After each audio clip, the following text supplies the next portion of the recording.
Un perro que no obedece órdenes no sirve para nada. Eso era lo que pensaba, con absoluta frialdad, un veterano de los Marines de Estados Unidos que se había mudado a una remota vereda en las montanas de Colombia. Acostumbrado a que el mundo se moviera al ritmo de sus gritos y a que la disciplina militar fuera la única respuesta válida, este hombre estaba perdiendo la cabeza tratando de controlar a un enorme perro de finca que le habían dejado a su cuidado. Para un hombre que había pasado 25 años de su vida creyendo ciegamente en la cadena de mando y en la sumisión total, era inconcebible que un animal ignorara por completo sus órdenes de sentarse o quedarse quieto. El gringo no entendía las palabras que le había dejado el anciano campesino dueño del animal. Sin embargo, una tarde, mientras la neblina bajaba por la cordillera de los Andes y el hombre cortaba lena en el patio de su finca, una sombra inmensa y aterradora emergió del bosque de niebla. Un enorme oso de anteojos, la bestia más imponente de las montanas suramericanas, se alzó frente a él. En ese instante de terror absoluto, la reacción de ese perro desobediente y silencioso hizo que toda la estructura mental y el ego del exmilitar se hicieran pedazos. ¿Qué fue lo que hizo el animal? ¿Qué lección tan brutal le dio al hombre que creía controlarlo todo? Si te quedas a escuchar esta historia hasta el final, te aseguro que vas a entender la verdadera fuerza, esa fuerza silenciosa, leal y profunda, que corre por las venas de Colombia. Acompáñame. David Thompson tenía 58 años y había dedicado casi la mitad de su vida al Cuerpo de Marines de los Estados Unidos. Un hombre de mandíbula cuadrada, mirada de hielo y una postura que parecía tallada en piedra. Su vida entera se había regido por una sola ley, orden y cumplimiento. En el ejército, las cosas eran blancas o negras. Si un superior daba una orden, se acataba inmediatamente, sin preguntas, priorizando siempre la eficiencia y el resultado. Esa era su religión. Sin embargo, la vida da giros inesperados. Su esposa, Linda, una apasionada activista medioambiental, se había enamorado perdidamente de la biodiversidad y la cultura de las montanas colombianas. Quería alejarse del estrés del primer mundo, del ruido ensordecedor de las ciudades y vivir en paz, rodeada de naturaleza. El hijo de ambos, Ryan, de 15 años, también veía con buenos ojos la idea de un nuevo comienzo en un lugar distinto. Fue así como la familia Thompson empacó sus vidas y compró una finca en una vereda alta, escondida entre las nubes y los cafetales del suroeste antioqueño, en Colombia. Era un lugar donde el verde de las montanas te encandilaba, donde el aire olía a tierra mojada y a flores silvestres. Los vecinos, familias campesinas que llevaban generaciones trabajando la tierra, los recibieron con la calidez típica del colombiano. Siempre había un saludo amable, una sonrisa y una taza de tinto caliente esperando en cualquier puerta. Pero para David, ese ritmo de vida, esa informalidad y esa manera tan relajada de ver el tiempo, le resultaba profundamente incómoda.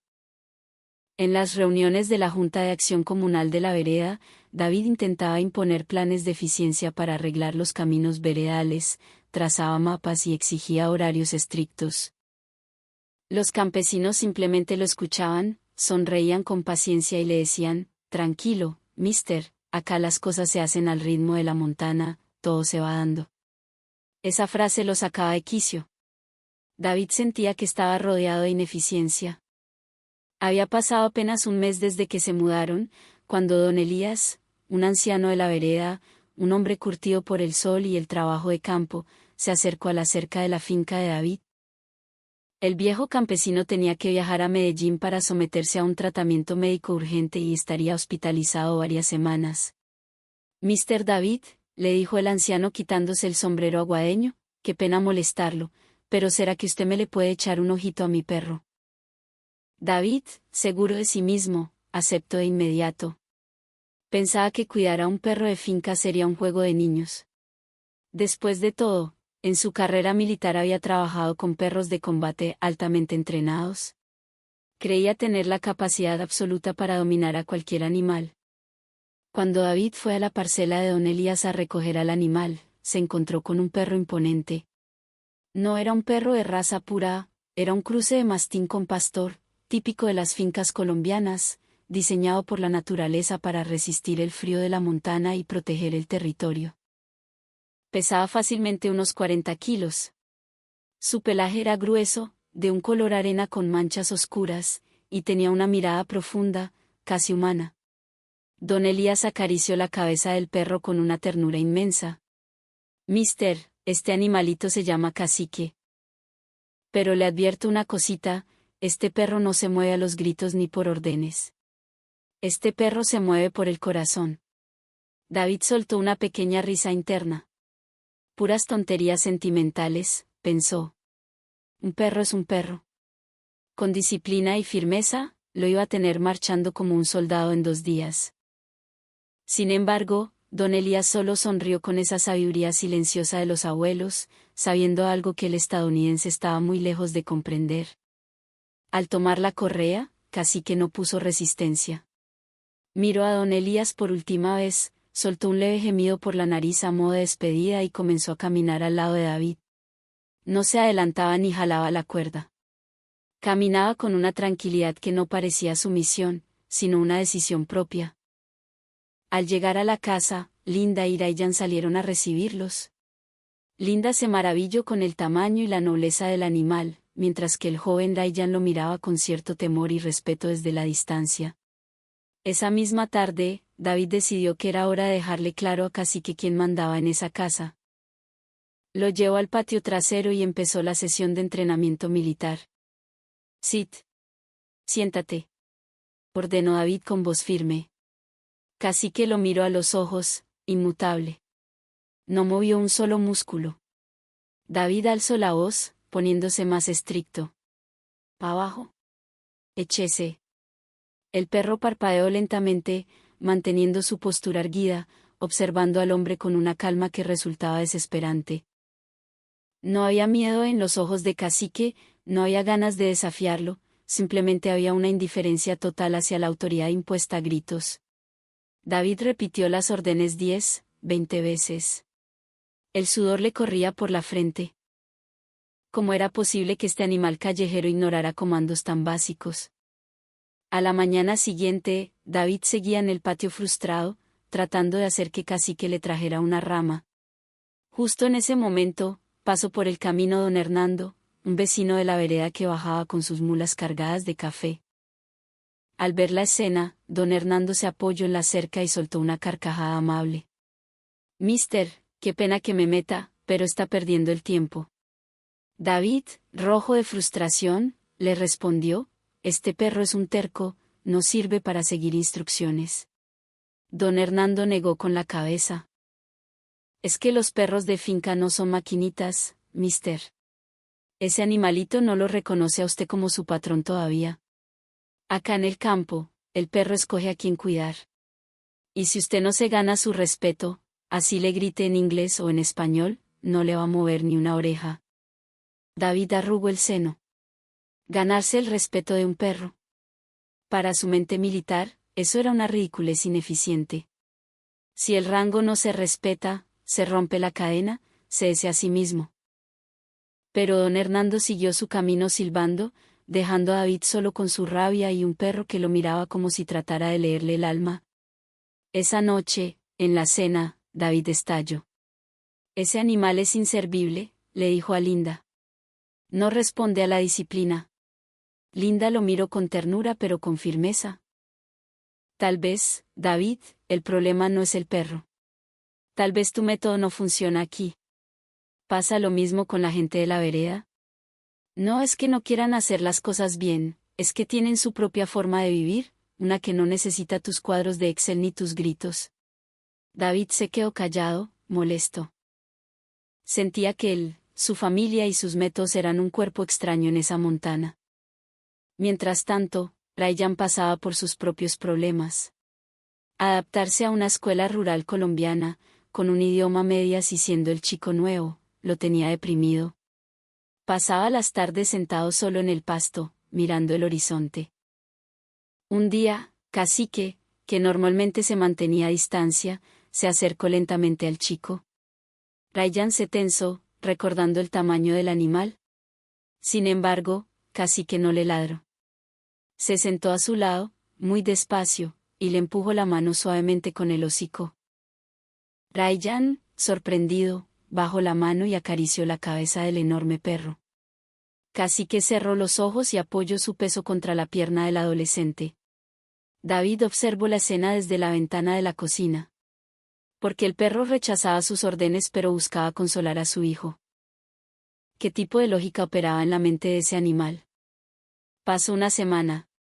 David seguía intentando entrenar a Cacique sin éxito, pero empezó a notar algo extraño. Aunque el perro no obedecía, tampoco causaba problemas. No rompía cosas, no perseguía a las gallinas, no ladraba sin sentido. Simplemente se sentaba en el porche, como un centinela silencioso. Una mañana, Linda salió con una canasta para ir a comprar verduras al pueblo. Cacique, sin que nadie le dijera nada, se levantó y caminó detrás de ella, a unos pasos de distancia. La acompañó hasta la carretera principal y, cuando ella subió al transporte veredal, el perro se sentó a un lado del camino a esperar.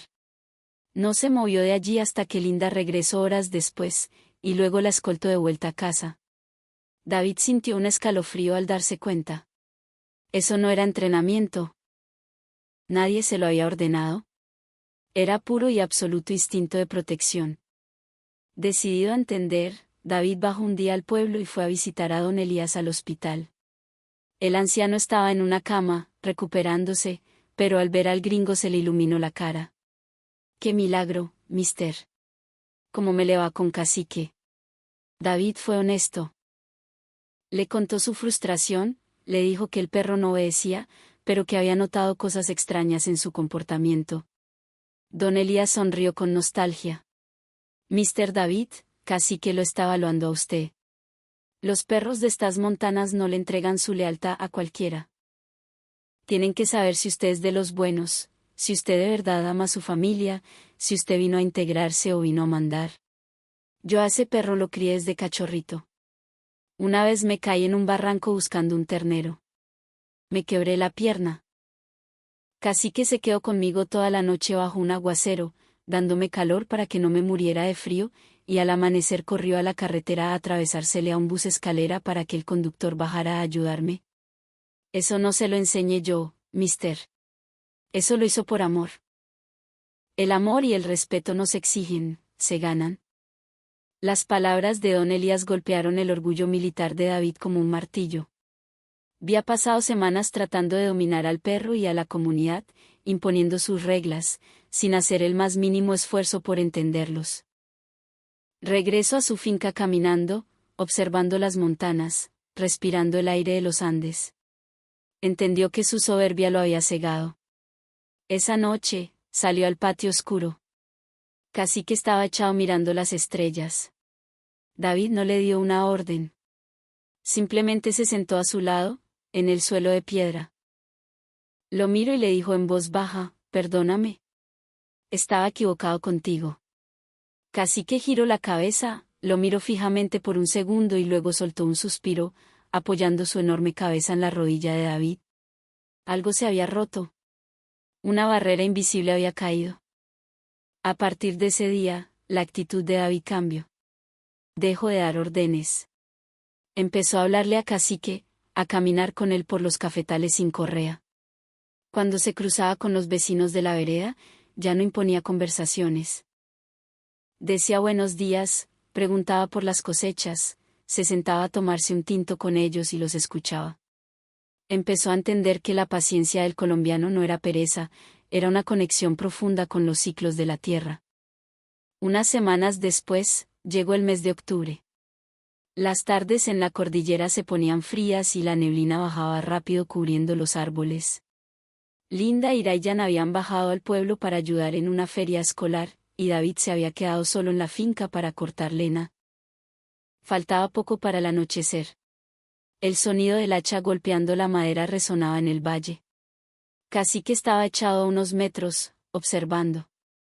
De repente, el bosque se quedó en un silencio sepulcral. Los pájaros dejaron de cantar y los insectos enmudecieron. David detuvo el hacha en el aire. Cacique se levantó de un salto. Todo el pelo del lomo se le erizó como una cresta, y sus músculos se tensaron al máximo. El perro no ladró. Solo emitió un gruñido bajo, oscuro, que venía desde lo más profundo de su pecho. David giró la cabeza hacia el borde del bosque de niebla y sintió que la sangre se le helaba. Saliendo de entre los arbustos pesados, había un inmenso oso de anteojos. En Colombia, estos osos suelen ser tímidos, pero este era un macho adulto, territorial y enorme, que se había acercado demasiado buscando comida. Al verse sorprendido, el oso se alzó sobre sus patas traseras, alcanzando una altura aterradora. La mancha blanca alrededor de sus ojos contrastaba con su pelaje negro y brillante. David, el hombre que había estado en zonas de guerra, que había enfrentado combates armados, se quedó paralizado. Su entrenamiento táctico no le servía de nada frente a la fuerza bruta y primitiva de la naturaleza. Si corría, ¿el animal lo alcanzaría? El hacha en sus manos parecía un juguete de plástico frente a las garras de la bestia. El oso dejó caer todo su peso sobre las patas delanteras, soltando un bufido amenazante, y dio un paso hacia David. La distancia era de apenas unos 15 metros. En ese instante en el que el miedo paralizaba cada célula del exmilitar, una sombra se interpuso entre él y la muerte. Era Cacique. El perro se plantó justo en el medio, cubriendo a David. Cacique no ladraba histéricamente. Su postura era la de un guardián dispuesto a morir. Mostró los colmillos y soltó un rugido que parecía el de un león andino. Era un sonido que mezclaba furia, determinación y una advertencia final. 40 kilos de perro enfrentándose a casi 150 kilos de oso salvaje. Cacique, vuelve, no puedes con él. Gritó David, con la voz quebrada por el terror. Pero el perro no retrocedió ni un milímetro. El oso levantó una garra, amenazando con destruir a ese animal que se atrevía a desafiarlo. Cacique, en lugar de huir, dio un paso hacia adelante. Firme. Feroz. Inamovible. Le estaba diciendo a la bestia, para llegar a él, tienes que pasar por encima de mi cadáver. El oso, confundido por la falta de miedo de su oponente y por la intensidad de la mirada del perro, se detuvo. Los dos animales se miraron fijamente en una tensión que parecía durar horas. Nadie cedía terreno. Finalmente, el oso bajó la cabeza, bufó por última vez, dio media vuelta y desapareció lentamente entre la espesura de la neblina del bosque. Cacique no se movió hasta que el ruido de las ramas se perdió a lo lejos. Solo entonces, bajo la guardia, se dio la vuelta y caminó hacia David, lamiéndole la mano temblorosa. David cayó de rodillas sobre la tierra húmeda. Las lágrimas que había reprimido durante décadas de dureza militar comenzaron a brotar sin control. Abrazó el cuello grueso del perro y escondió su rostro en el pelaje. Lloró por el susto, pero sobre todo, lloró por la revelación. Este perro, al que él había llamado inútil, terco y desobediente, acaba de ofrecer su vida sin pensarlo un segundo. Sin órdenes. Sin adiestramiento táctico. Lo había hecho por absoluta y pura lealtad. Ahora entendía las palabras de don Elías y de don Hernando. Entendió que el respeto no se impone con gritos, el respeto se gana con el alma. Cacique lo había aceptado como su familia. Esa noche, cuando Linda y Rayyan regresaron, encontraron a David sentado en el porche, con Cacique acostado con la cabeza sobre sus pies. David les contó, con la voz todavía temblando, lo que había pasado. Rayyan corrió a abrazar al perro, y Linda miró a su esposo con lágrimas en los ojos. David entendió que el verdadero valor no está en controlar a los demás, sino en ganarse su confianza. Al día siguiente, David hizo algo que nunca habría imaginado. Fue a la casa del presidente de la Junta de Acción Comunal de la vereda. No fue con planes ni con exigencias. Fue a contarles lo del oso. La comunidad, en lugar de armarse para ir a cazar a la bestia, organizó una reunión en el patio de una escuela, con tinto y arepas. Los campesinos hablaron de cómo mejorar las cercas, de cómo hacer ruido para que la fauna salvaje se mantuviera lejos de las casas sin tener que lastimarla, porque, como dijo un abuelo, el oso también es dueño de la montana. David se sentó en silencio, escuchando. Aportó ideas desde su experiencia en seguridad, pero esta vez lo hizo como uno más del grupo, con respeto. Los campesinos sintieron el cambio. Vieron a un gringo que ya no quería ser el comandante, sino un buen vecino. Los meses pasaron y la vida en la finca se transformó. David dejó atrás su rigidez. Aprendió a usar un machete junto a los labriegos. Participaba en los convites comunitarios para arreglar la carretera, sudando bajo el sol de Colombia y compartiendo un buen sancocho en hoja de bijao al lado del río con su familia y sus vecinos. Cacique se convirtió en su sombra. Caminaban juntos por las montanas, entendiendo el lenguaje del otro sin necesidad de emitir un solo sonido. Cuando don Elías finalmente salió del hospital y regresó a la vereda, David y su familia fueron a recibirlo. El anciano se bajó del carro y Cacique corrió a saludarlo, moviendo la cola con una felicidad inmensa. Don Elías lo abrazó y luego miró a David. Bueno, mister, vengo a llevarme a este muchacho, dijo el anciano con una sonrisa. David sintió un nudo en la garganta. Iba a devolver al perro que le había salvado la vida y que le había enseñado a vivir de nuevo. Estaba a punto de entregar la correa, cuando don Elías lo detuvo. Mister David, yo ya estoy muy viejo. El médico me dijo que tengo que irme a vivir al pueblo con mi hija, ya no puedo estar en la finca. Yo veía a Cacique muy pegado a usted, y ahora veo los ojos del animal. Ese perro ya encontró a su familia. Si usted me hace el favor y el honor, yo quiero que se quede con él. David sintió que el corazón se le salía del pecho. Miró a Linda, que asintió con lágrimas de emoción, y a Rayyan, que sonreía de oreja a oreja. Gracias, don Elías. Le juro que lo voy a cuidar como a un hijo. El anciano le dio una palmada en el hombro. Yo sé que sí. Mister. Yo sé que sí. Desde ese día, la leyenda de Cacique y el gringo se volvió famosa en la vereda. David aprendió que la verdadera fuerza no es la que se impone con miedo o con autoridad. La verdadera fuerza es silenciosa. Es la fuerza del campesino colombiano que se levanta a las 4 de la mañana a trabajar la tierra sin quejarse. Es la fuerza de una comunidad que se une para salir adelante. Es la fuerza de un perro que, sin entender de idiomas ni de rangos militares, es capaz de entregar su vida por aquellos a los que ama. ¿Alguna vez has juzgado algo o a alguien solo porque no actúa como tú esperas? ¿Te has dado el tiempo de entender la lógica, el corazón y la cultura que hay detrás del silencio de los demás? A veces, la lección más grande de la vida nos la da quien menos esperamos, enseñándonos que el amor, la lealtad y el respeto son el lenguaje universal que nos salva. Si esta historia te ha tocado el corazón y te ha hecho sentir orgullo por esa lealtad inquebrantable de las montanas de Colombia, déjame un comentario, compártela con tu familia y nunca olvides el valor de ganarte el amor de quienes te rodean. Nos vemos en la próxima.